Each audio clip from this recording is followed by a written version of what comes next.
할렐루야.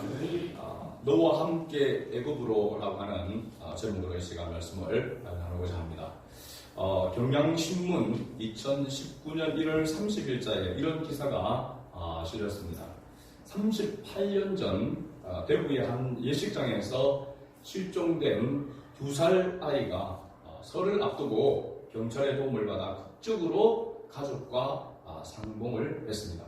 대구경찰청 여성청소년관은 30일 한국에서 실종된 후 미국으로 입양된 김태영 씨 39세, 미국 명은 조슈아 라이스라고 하는 사람입니다. 잃어버린 이 가족을 찾았다라고 이렇게 밝혔습니다. 이날 김 씨와 그의 부모 친지는 대구경찰청에서 감격스러운 첫 만남을 가졌습니다. 김 씨는 1981년 12월 아버지 김준호 씨와 함께 예식장에 갔다가 길을 잃었습니다. 아버지는 실종 신고를 하고 아들의 행방을 수소문했지만 찾을 수가 없었습니다. 그 사이 아들은 그날 누군가에 의해서 시내 한 보호시설로 인계되었고 몇 달 후 미국으로 이방이 됐던 것입니다. 어머니 김정희 씨는 태영이를 그렇게 잃고는 차마 아이를 또 낳을 수가 없었다라고 하면서 눈물을 흘렸다라고 이렇게 얘기했습니다. 38년 전에 잃어버렸던 아들과 다시 이렇게 만나게 되는, 상봉하게 되는 그런 감격스러운 기사가 이렇게 나와 있습니다. 이 감격 못지않게 성경에도 보면 신약 성경 누가복음 15장에 탕자가, 집을 나간 탕자가 돌아오게 되는, 그래서 아버지와 만나는 장면이 이렇게 성경에 기록되어 있습니다. 누가복음 15장에 보면은 그 집을, 아버지를 떠나서 프랑방탕하게 살다가 모든 것을 다 잃어버리고 다시 자기 아버지 집에 품꾼이라도 되려고 돌아오는 그 아들을 아버지가 맞이하면서 이렇게 말했습니다. 24절에 보면 누가복음 15장 24절, 이 내 아들은 죽었다가 다시 살아났으며 내가 잃었다가 다시 얻어노라 하니 그들이 즐거워하더라 라고 이렇게 기록하고 있습니다. 오늘 우리가 읽었던 창세기 46장, 바로 잃어버린 줄 알았던, 또 어쩌면은 죽었다고 생각했던 그 아들 요셉이 돌아온, 요셉과 야곱, 아버지 야곱이 만나는 그런 장면이 나옵니다. 그런데 정말로 오랜 기간 동안 그렇게 잃어버린 줄, 죽은 줄만 알았던 그 아들과 만나는 이 장면이 너무 간단하게 기록되어 있는 것을 봅니다. 오늘 창세기 46장 29절 말씀을 같이 한번 읽어봅니다. 요셉이 그의 수레를 갖추고 고셋으로 올라가서 그의 아버지 이스라엘을 맞으며 그에게 보이고 그의 목을 얻어맞춰 안고 얼마 동안 울매. 그렇게 오랫동안 헤어져 있었는데 또 생사를 알 길이 없는 그 가운데 만났는데 그 만난 그 장면이 너무나도 간단하게 이렇게 성경에 기록되어 있습니다.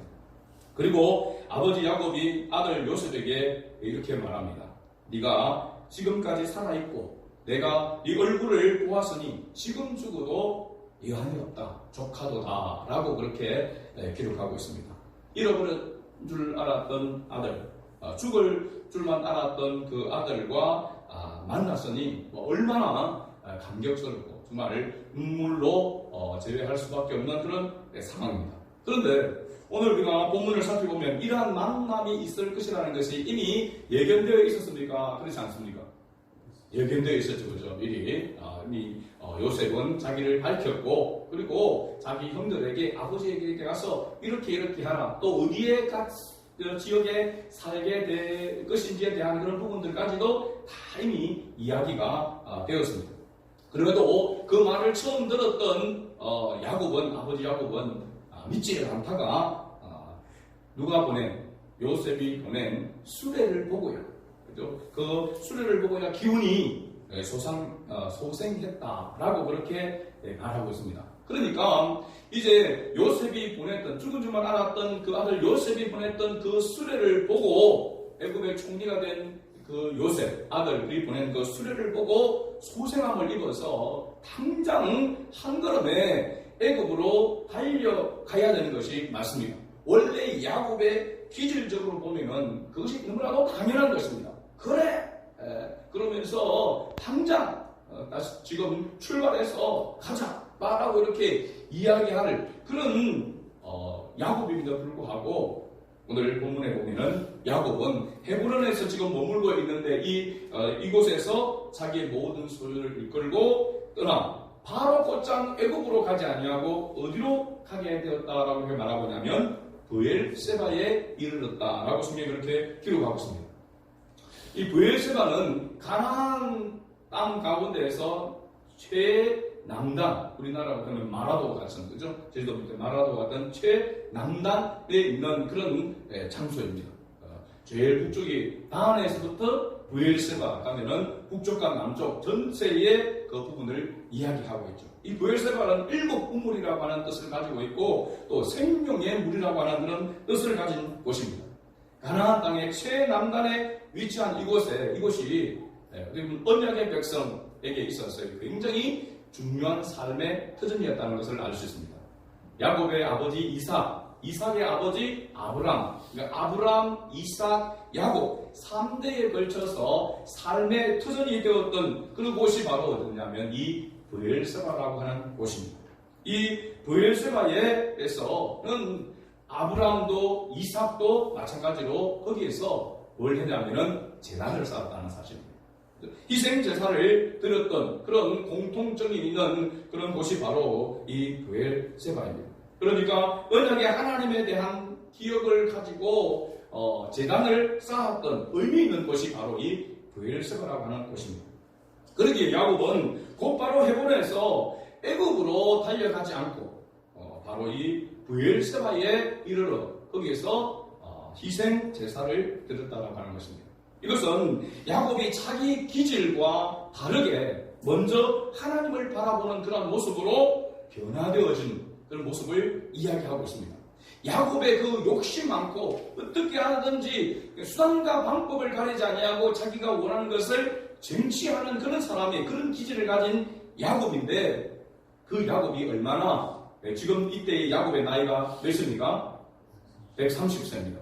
130세 적지 않은 이제 얼마 남지 않은 그런 130세의 그 나이에 이르렀을 때의 야곱의 모습은 많이 변화되어져 달라진 그런 모습을 가지고 있었다. 특히 누구를 향한 하나님을 향한 그 믿음이 달라졌던 그런 모습을 보여주고 있습니다. 그래서 오늘 본문에 보면 야곱을 이스라엘이라고 이렇게 표현을 했다가 또 야곱이라고 표현을 했다가 이렇게 반복되어지는 이런 부분들이 나옵니다. 사실 야곱이 야복 강가에서 천사와 씨름한 후에 이름이 바뀌어지게 됩니다. 이스라엘로 바뀌어져 천사와 싸워서 이겼다. 하나님과 겨루어 이겼다라고 하는 그런 이름으로 이스라엘이라고 하는 이름으로 이렇게 바꿔졌는데도 불구하고 계속해서 야곱이라는 이름이 사용되어지고 또 어떤 부분에서는 이스라엘로 이렇게 표현되고 있다라고 하는 것입니다. 그럼 이게 이걸 몰라서 이렇게 이스라엘을 했다가 야곱이라고 했다가 그렇게 하느냐? 아니라고 하는 사실입니다. 여기에는 이스라엘로 사용될 때는 야곱이 단순히 자기 개인만이 아니라 자기 가족, 언약의 백성의 대표성을 가지고 있는 그런 모습으로 사용되어질 때는 이스라엘이라고 하는 그런 이름으로 개명된 이름으로 사용되어지고 개인적인 그런 곳에서는 야곱이라고 하는 그런 이름으로 사용되고 있다라고 하는 것을 우리가 알 수 있습니다. 그래서 본문에서 저자가 야곱을 이스라엘이라고 이렇게 기록한 것은 언약의 백성으로서의 그 대표성을 가졌기 때문이라고 하는 것을 알 수가 있습니다.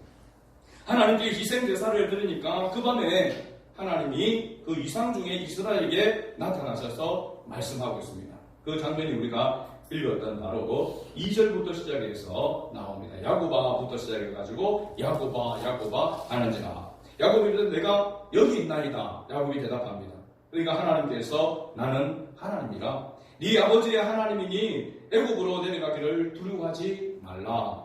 내가 거기서 너로 큰 민족을 이루게 하리라. 내가 너와 함께 애굽으로 내려가겠고 반드시 너를 인도하여 다시 올라올 것이며 요셉이 그의 손으로 네 눈을 감기리라 하셨더라 라고 그렇게 말하고 있습니다. 야곱의 기질로 보면은 곧바로 한 걸음에 요셉이 보낸 그 수레를 타고 애굽으로 달려가야 맞지만 먼저 하나님께 희생 제사를 드리고 하나님의 음성을 듣고 애굽으로 내려가는 모습을 우리가 여기서 봅니다. 이 장면에서 성경은 우리에게 교훈하고 있는 그러한 메시지가 굉장히 큽니다. 때때로 우리가 어려운 일을 만나게 되면 마지못해서 하나님을 찾을 때가 있습니다. 그래서 사실은 고난을 통하여서 또 고통 가운데 있을 때에 하나님을 찾을 때가 많이 있는 것이죠, 대부분. 그런데 좋은 일이 있을 때도 여전히 하나님을 이렇게 고난을 당할 때, 고통을 당할 때만큼 간절한 마음으로 하나님을 찾느냐라고 하는 것은 사실은 쉽지는 않는 그런 모습입니다. 이 야곱에 열어본다면 야곱이 지금 좋은 얘기를 들었습니다. 굶어 죽을 기근으로, 심한 기근으로 인해서 온 가족 전체에 존피가 달려져 있는 그런 상황 가운데서 애굽에 곡식이 있다는 것도 알게 되어졌고, 그 곡식 모든 것들을 주장하는 사람이 누구라고 했습니까? 자기가 잃어버린 줄 알았던 요셉이 애굽의 총리로 있었습니다. 그 요셉이 이제 자기를 만나고 자기 모든 가족들을 이끌고 고센 땅으로 와서 거기서 살도록 해주는 그런 엄청난 배려와 그런 복을 지금 눈앞에 두고 있습니다. 그렇죠? 그런 상황에도 불구하고 그러면은 덩실덩실 춤을 추면서 더더욱 곧바로 한 걸음에 애굽으로 달려가야 마땅함에도 불구하고 야곱은 그렇게 하지 않았다는 사실입니다. 하나님 앞에 제단을 쌓고 하나님의 음성을 들었다는 사실입니다.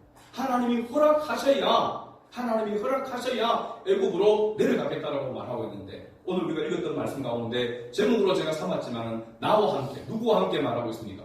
하나님과 함께 애굽으로 내려갔다라고 하는 것을 이야기해 주고 있습니다. 그냥 단순히 먹고 살기 위해서 애굽으로 내려가는 것이 아니라 하나님과 함께 애굽으로 내려갔다는 사실입니다. 굉장히 중요한 의미가 있습니다. 우리가 고난을 당하고 고통을 당할 때에 하나님의 뜻이 그 속에 감추어져 있을 때가 많습니다. 그러나 어떤 경우는 그것을 알지 못하고 그 고난을 통해서 하나님이 주시고자 하는 그 교훈, 그 메시지를 깨닫지 못할 때는 고난이 고난으로 끝날 때가 많다는 사실입니다. 어쩌면 고난이 대물림 되는 그런 고난으로 오게 될 경우가 많다는 사실입니다. 이것은 우리가 어떤 그 고난 가운데 있을 때에 그 고난 가운데서 하나님을 찾고 하나님을 더욱더 의지하도록 하는 그런 부분들이 있다라고 하는 사실입니다. 그런데 좋은 일이 있을 때에도 그때도 여전히 하나님을 찾는 신앙인이 되어야 된다는 사실입니다. 성숙한 그리스도인은 좋지 않을 때에, 고난을 당할 때만 하나님을 찾는 것이 아니라 좋은 일이 있을 때에 더욱 하나님을 찾을 수 있는 신앙으로 성숙되어야 된다는 사실입니다. 이것이 바로 오늘 야곱을 통하여서 우리에게 교훈하시고자 하는 그런 모습입니다. 성숙한 신앙인의 모습이 어떠해야 되는가라고 하는 것을 말해주고 있는 것입니다. 이제 야곱이 하나님의 은혜의 말씀을 듣고 브에세바를 떠나게 됩니다. 온 가족들과 함께 애굽으로 갔습니다. 이때 애굽으로 내려간 야곱의 가족들은 모두 몇 명이었을까요? 27절에 나와 있습니다. 몇 명으로 되어 있습니까? 모두 70명이었더라라고 그렇게 기록하고 있습니다. 그런데 성경에 이 부분에 대해서 언급하는 데가 신약 성경에 또 한 곳에 있습니다.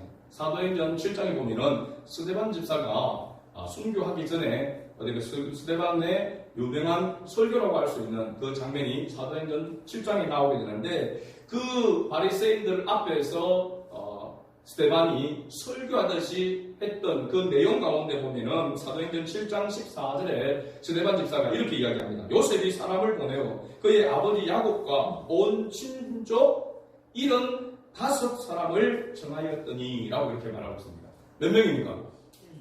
75명입니다. 75명. 그죠? 75명. 네. 그러면 이 창세기 46장에서 나오는 것과 사도행전 7장에서 나오는 이 명수가 어느 것이 맞을까요? 창세기는 70명이라고 이야기하고 있고 사도행전서는 75명이라고 이야기를 하고 있습니다. 어느 것이 맞을까요? 어느 것이 맞을까요? 제가 이런 이야기를 왜 묻겠습니까? 왜 묻겠습니까? 둘 다 맞기 때문에 그렇습니다. 그러면 사도행전은 틀리고 창세기가 틀리다 하면 성경이 이게 어느 데는 맞고 어느 데는 틀리고 그럼 어느 걸 믿어야 되는가? 다 믿을 수 있느냐? 성경은 무한다라고 얘기하는데 오류가 없다라고 이렇게 말하고 있는데 그럼 이게 무슨 오류냐? 이렇게 이야기할 수 있잖아요. 근데 여기 사도행전에서 스데반 집사가 이야기하는 75명은 누구까지 포함되느냐 하면 요셉의 가족까지 포함되는 것이고, 창세기 46장의 지금 내용에는 요셉의 가족이 빠진 상태에서 70명으로 이렇게 나와 있습니다. 근데 우리가 성경을 읽을 때에 하나의 조심해야 될 그런 부분들이 뭐냐면, 성경은 그냥 문자적으로 그대로 우리가 성경을 보고 해석해서는 안 된다는 것입니다. 성경은 과학책이 아닙니다. 그리고 성경은 역사의 부분도 있지만 역사책이 아닙니다. 그죠? 역사성을 가지고 있지만 역사책이 아니에요. 성경은 어떤 목적으로 기록되느냐는 것이 중요합니다. 성경은 누구의 이야기입니까? 예수 그리스도의 이야기인데, 예수 그리스도의 어떤 이야기입니까? 바로 구원의 이야기입니다. 그래서 구속사라고 이렇게 이야기합니다. 성경을 구속사적 관점에서 성경을 보아야 된다, 해석해야 된다라고 하는 것을 말하고 있습니다. 하나님의 구원 계획 속에 이름들도 다 기록될 수도 있고 기록되지 않을 수도 있고, 필요에 의해서만 기록되어진 그런 부분들이 있다라고 하는 사실입니다. 그래서 사실은 요셉의 가족이 모두 몇 명입니까? 그럼 요셉의 가족이 4명이잖아요. 성경에 등장하는 거죠. 4명이면 70 몇 명이 되야 됩니까? 4명이 되야 됩니다. 그런데 75명이라고 이야기하고 있단 말이죠. 그러면 요셉의 가족 중에 기록되지 않는 자녀가 있다 없다? 있다라고 하는 것을 우리가 추측할 수가 있는 것입니다. 또 하나의 그게 열어보면 성경에서 46장에서 우리가 살펴볼 때 15절에 보게 되어지면 야곱의 아내 레아를 통해서 태어난 가족들이 나옵니다. 레아를 통해 태어난 자녀가 모두 몇 명입니까? 네? 레아를 통하여서 여기 나와 있죠, 그죠? 그런데 우리가 따져봅시다. 첫째 아들이 르우벤, 그 다음에 시므온, 그 다음에 레위, 그 다음에 네 번째가 유다. 레아에게서만 태어난, 레아의 몸종 말고, 그리고 또 하나 더 있죠. 누굽니까? 딸 있잖아요. 디나 있습니다. 12명에 포함되어 있지는 않지만 13명이죠, 그죠? 그러니까 성경에 언급되어져 있는 그런 부분만. 그런데 오늘 46장 15절을 보면, 이들은 레아가 바다나람에서 야곱에게서 난 자손들이라 그 딸 디나를 합하여 남자와 여자가 모두 몇 명? 33명이며 라고 이렇게 기록하고 있습니다. 그러니까 성경에 기록되지 않은 자녀들이 더 있다 없다? 있었다라고 하는 것을 알 수 있습니다. 그러니까 우리가 성경을 볼 때 문자적인 그런 부분으로만 성경을 해석하면은 오류에 빠질 수 있다라고 하는 것을 이렇게 이야기하고 있는 것이죠. 그래서 구속사적인 관점에서 성경을 바라봐야 된다라고 하는 것을 우리가 항상 염두에 둬야 됩니다. 자, 이제 요셉과 아버지 야곱을 비롯한 온 가족들이 애국으로 내려와서 고센 땅, 이 고센 땅을 다른 이름으로는 뭐냐면 람셋이라 이렇게 하는 람셋. 람셋. 예, 출애굽기에 보면은 람셋에서 출발을 하게 되죠. 그죠? 출애굽하게 될 때에 그 람셋이 바로 고센 땅을 이야기합니다. 자, 이곳에 머무게 된 계기는 이들이 대대로 어떤 직업을 가지고 있었기 때문이라고 했습니까? 목축업을 하는 그런 사람들이기 때문이라. 그래서 요셉이 그 이야기를 전부를 이미 이야기를 했습니다. 그래서 바로 앞에 서게 될 때에 자기들은 조상대대로 목축업을 했던 사람들이기 때문에 그들이 고센 땅에 거하기를 했습니다. 그 당시에 보면은 애국 사람들이 이 목축하던 사람들을 약간 경시하는 그런 부분들도 있었습니다. 그래서 애국 그 안에 그냥 같이 섞여 있지 않도록 여기 보면은 구별된 자리로, 장소로, 지역으로 이렇게 나눴다라고 하는 것을 알 수 있습니다. 여기에 사실은 놀라운 그런 비밀이 감추어져 있는데, 왜 하나님께서 가나안 땅에서, 약속의 땅 그 가나안 땅에서도 얼마든지 하나님께서 역사하시면 기근을 면할 수 있고, 그죠? 더 풍족한 그런 것들을 누릴 수 있도록 하나님이 하실 수 있습니까? 없습니까? 전지전능하신 하나님은 당연히 하실 수 있는 거죠. 그럼에도 불구하고 왜 하나님께서 그 땅에 기근이 심해지게 되어질 때에 애굽으로 피신하게 하시고, 그것도 고센 땅으로, 구별된 그 땅으로 피신하게 하셨는가라고 하는 것입니다. 어떻게 보면은 지금 유다의 그 사건이나 앞에 르우벤이나 그 야곱의 자녀들, 야곱의 가족들 가운데에서 일어났던 그런 사건들은 대부분 뭐냐면 어느 족속들과 관계가 있느냐면 가나안 족속들, 그 문화, 그들과의 그런 관계 속에서 일어났던 그런 사건들이 대부분입니다. 그러니까 가나안 문화에 이미 깊이 젖어 있었던 하나님의 그 언약 백성들을 하나님께서 이끌어낸 것입니다. 그러면 당대의 이집트, 이 애국은 어떤 곳입니까? 더 찬란한 문화를 꽃피우고 있는 그런 곳이죠. 또 어떻게 보면 가나안보다도 더 우상을 섬겼던 그런 곳이라고 할 수 있습니다. 그런데도 불구하고 하나님께서 왜 애국으로 인도하셨는가? 그 가운데서 고생 땅으로 하나님께서 구별하셨다. 구별해서 머물게 하신 그런 뜻이 여기에 감춰져 있습니다. 그래서 이 애국으로 내려가게 된 첫 번째 이유는 기근이 심했기 때문이라고 할 수 있습니다. 기근 정도가 어느 정도만 돼도 그 당시에는 자기가 살고 있는 고향, 그 지역을 떠나지를 않습니다. 또 떠날 수가 없습니다. 위험하기 때문에. 그죠? 어떻게 보면은 생명과 직결되어져 있는 그런 부분이기 때문에 가급적이면 자기가 살고 있는 그 본토를 떠나지 않는 것이 정상입니다. 그런데 그 곳을 떠나지 않으면 안 되도록 하나님께서 어떻게 보면은 심한 기근이 있게끔 하셔서 결국은 애국으로 내려올 수밖에 없도록 그렇게 만드셨다라고 할 수 있습니다. 하나님께서 자기 백성을 구별하시고 인도하시는 그런 방법이 여러 가지가 있지만 특별히 고난을 통하여서 연단하시는 것을 볼 수 있습니다. 우리가 성경에서 또 한 인물이 이 야곱과 관련된 인물 중에 한 인물이 애국으로 내려갔던 적이 있습니다. 누구였습니까? 아브라함입니다. 그래서 아브라함 때에도 기근이 있었을 때에 아브라함도 애국으로 내려갔습니다. 그때 애국으로 내려가는 것을 하나님께서 허락했습니까? 또 기뻐했습니까? 어떻습니까? 그렇지 않죠. 그죠? 그래서 거기에서 빨리 그 애국에서 돌아오도록 하기 위해서 누구에게 벌을 내렸습니까? 애국 왕에게 벌을 내려서 거기에서 아브라함이 돌아오도록 그렇게 만드신 것을 봅니다. 왜냐하면 하나님 대신 애국을 의지하는 그 아브라함, 그것을 하나님께서 기뻐하지 않으셨다는 사실입니다. 그래서 우리가 어렵고 힘든 일을 겪을 때에 정말 하나님을 의지하고 하나님과 함께 그 고난 속에 나아가느냐, 또 아니면은 그 부유한 가운데 나아가느냐, 그렇지 않느냐라고 하는 것은 굉장히 중요한 그런 부분입니다. 또 단순히 먹고 살기 위해서, 생명을 유지하기 위해서 이 애국으로 내려가는 것뿐만 아니라 하나님은 이스라엘 민족을 이루어서 언약의 백성, 언약의 나라를 하나님께서 이루시기를 원하시는 그 뜻도 어떻게 보면 가장 중요한 이유 중에 하나라고 할 수 있습니다. 이것은 우리에게 실사하는 바가 굉장히 큽니다. 하나님이 없는 성공, 하나님이 없는 인생이냐, 아니면 하나님과 함께하는 고난과 실패냐, 하나님과 함께하는 인생이냐, 여러분들은 어느 것을 택하기를 원하십니까? 하나님과 함께하는 고난이냐, 하나님과 함께하지 않는 성공이냐? 헷갈립니까, 여러분? 하나님과 함께하는 인생이냐, 하나님과 함께하지 않는 인생이냐? 그렇죠?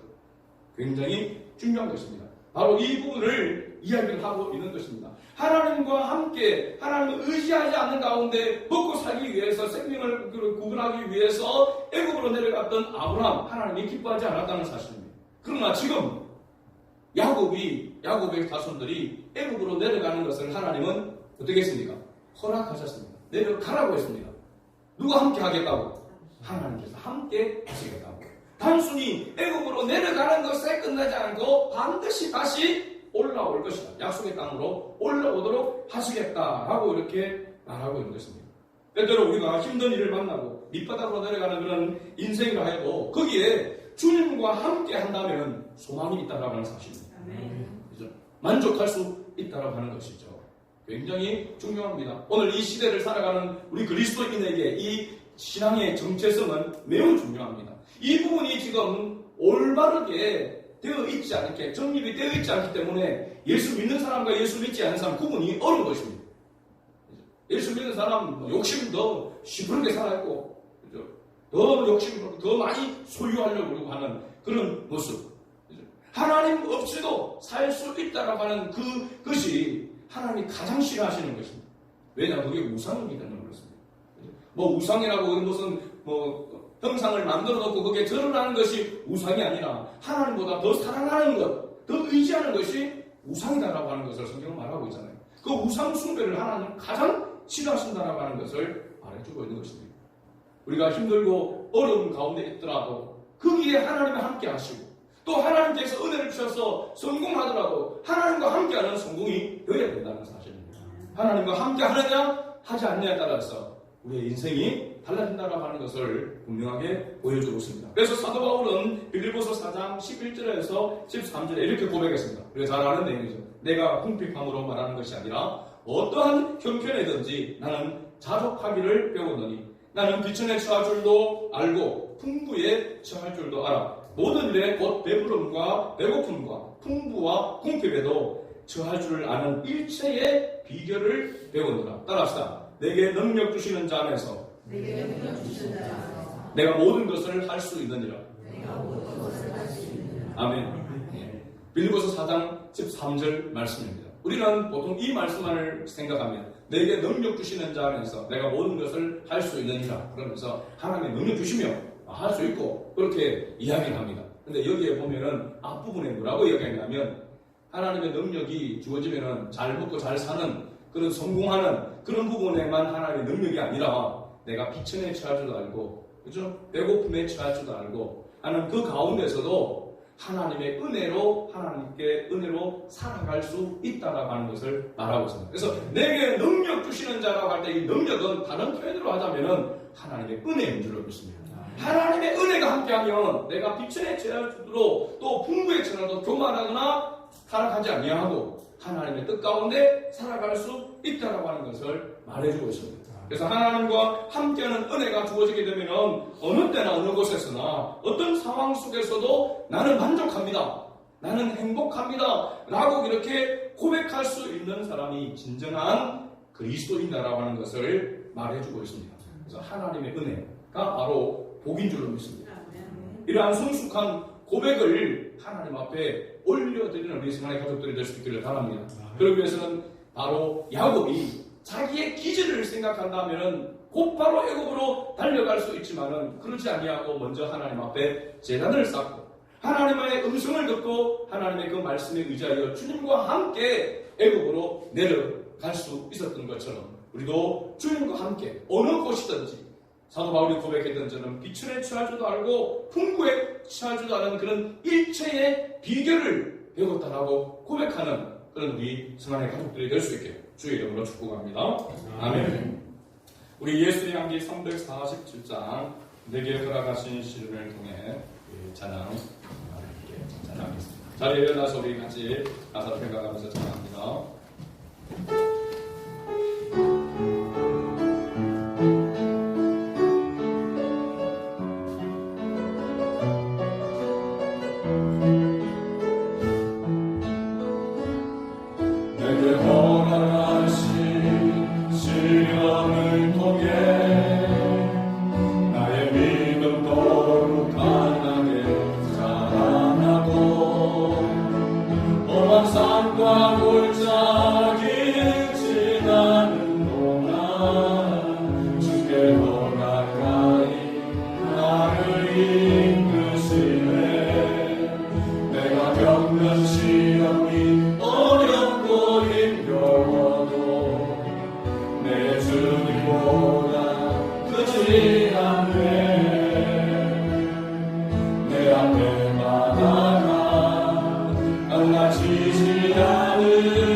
싸워